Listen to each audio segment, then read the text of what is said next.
नमस्कार, मैं Uday Shankar, news bioscope में आप सबों का स्वागत है। हम बात करेंगे चंपई सोरेन के सबसे बड़ी चुनौती की। हम बात करेंगे कौन सी ऐसी चुनौती है जो चंपई सोरेन के लिए बड़े मुसीबत का सबब बनने जा रही है, जिस पर बीजेपी ने भी अपने तेवर साफ जाहिर कर दिए हैं। तो वो है पेपर लीक घोटाला। जेएसएससी सीजीएल की परीक्षा 8 सालों के बाद हुई और पेपर लीक घोटाले को लेकर लोकसभा में भी आवाज उठी है। लोकसभा सांसद संजय सेठ ने आवाज उठाई और कहा है कि 7.5 लाख बच्चों ने 8 साल के बाद एग्जाम दिया और एक बड़ा नेटवर्क काम कर रहा है। 500 करोड़ के घोटाले की बात कही जा रही है। हमारे साथ हमारे संवाददाता मदन है। मदन, जिस तरह से इस मामले पर बीजेपी ने हमलावर रुख अख्तियार किया है, वो बता रहा है कि चंपई सोरेन के लिए आने वाले दिनों में ये बड़े मुसीबत का सबब बनने वाला है। बिल्कुल, देखिए, जिस तरह से इस राज्य में सबसे ज्यादा सुर्खियों में जेपीएससी रहता था, अब जेपीएससी को पीछे छोड़ते हुए जेएसएससी आगे निकल चुका है और इसको अब जो है हाथों हाथ लिया है बीजेपी ने। जिस तरह से हेमंत सोरेन की सरकार एक तरह से कहे तो अस्थिर हुई, सत्ता परिवर्तन हुआ, चंपई सोरेन जो है मुख्यमंत्री बने और पूर्व मुख्यमंत्री हेमंत सोरेन को जेल जाना पड़ा। अब दूसरा मामला जो है विपक्ष के पास सबसे बड़ा हाथ लगा है, वो है जेएसएससी क्वेश्चन पेपर लीक मामला।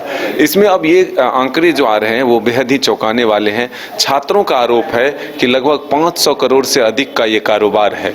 जो एजेंसियां हैं वो जो प्रश्न पत्र लीक करती है, उससे 500 करोड़ से अधिक का जो है एक तरह से इसमें कारोबार हो रहा है। लेकिन अब सबसे बड़ी बात यह है कि आखिर चंपई सोरेन जो नई सरकार बनाई है, जो मुख्यमंत्री बने हैं, वो भले ही एसआईटी जांच का आदेश दे दिए हैं, लेकिन अब गंभीर आरोप उन पर यह लग रहा है कि सरकार जो है अपने अधिकारियों को बचाने की कोशिश करेगी और एसआईटी जो है निष्पक्ष रूप से जांच नहीं करेगी।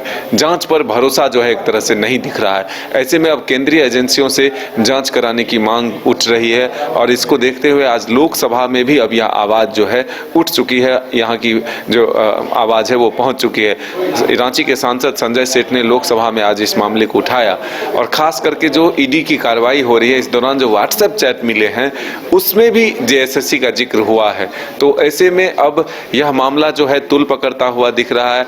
एक तरह जहां ईडी की कार्रवाई सुर्खियों में रहा, देश भर में लोग झारखंड पर अपनी निगाहें लगाए रहे कि ईडी ने मुख्यमंत्री को गिरफ्तार किया, जो पूर्व के मुख्यमंत्री थे हेमंत सोरेन, उन्हें गिरफ्तार किया गया। लेकिन अब जो दूसरा मामला आया है उसमें जेएसएससी क्वेश्चन पेपर लीक का मामला है और ऐसे में यह मामला भी तुल पकड़ता हुआ दिख रहा है। बीजेपी के नेता जो हैं, अब बाबूलाल की नई टीम बनी है, युवा मोर्चा के नए अध्यक्ष बने हैं, वो इस मामले को आगे बढ़ाने की कोशिश में जुटे हुए हैं।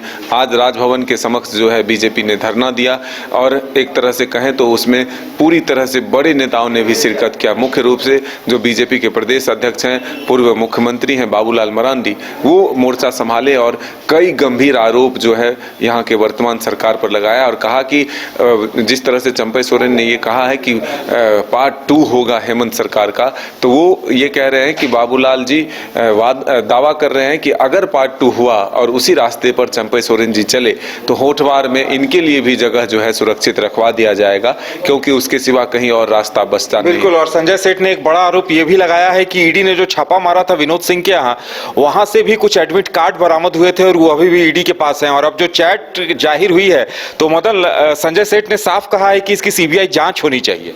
बिल्कुल, देखिए, अब ये केंद्रीय एजेंसियां इसमें जरूर इंटरफेयर करेगी और अब लग रहा है कि न्यायालय में मामला जाएगा। भले ही से राज्य सरकार जो है जांच के आदेश न दे, सीबीआई जांच की अनुशंसा न करे, लेकिन अब अगर न्यायालय जाती है बीजेपी चाहे कोई भी छात्र, तो वहां से फिर अगर सीबीआई जांच के आदेश होते हैं तो फिर सीबीआई भी इसमें जांच के लिए अपना कदम रखेगी। फिर उसके बाद कई अधिकारी और कई बिचौलिए जो हैं इसमें नपेंगे।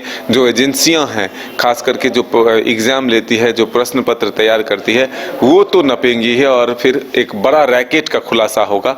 आज जिस तरह से छात्र नेता देवेंद्र नाथ ने कहा कि उन्हें भी जान का खतरा है, कई लोग धमकी देते हैं और वो 500 करोड़ का जो कारोबार है, तो समझ सकते हैं कि कितने लोग इसमें संलिप्त होंगे और कितना बड़ा कारोबार है ये। बिल्कुल, तो देखने वाली बात होगी आगे क्या होता है। ये झारखंड की विडंबना ही कही जाएगी कि 8 साल बाद परीक्षा होती है, 7.5 लाख से 8 लाख अभ्यर्थी शामिल होते हैं, उसके बावजूद पेपर लीक हो जाता है और उस पर अब लगातार सियासत हो रही है। मामला लोकसभा तक पहुंच चुका है, सीबीआई जांच की मांग हो रही है। बहरहाल अभ्यर्थियों को इंसाफ चाहिए और उसके लिए लंबी लड़ाई लड़ने का ऐलान कर दिए हैं और बीजेपी का भी साथ मिल रहा है। देखने वाली बात यह होगी कि चंपई सोरेन जो नवनियुक्त मुख्यमंत्री हैं वो इन तमाम परेशानियों से कैसे निपटते हैं। फिलहाल इतना ही, हमें दीजिए इजाजत और आप देखते रहिए न्यूज़ 22 को। नमस्कार।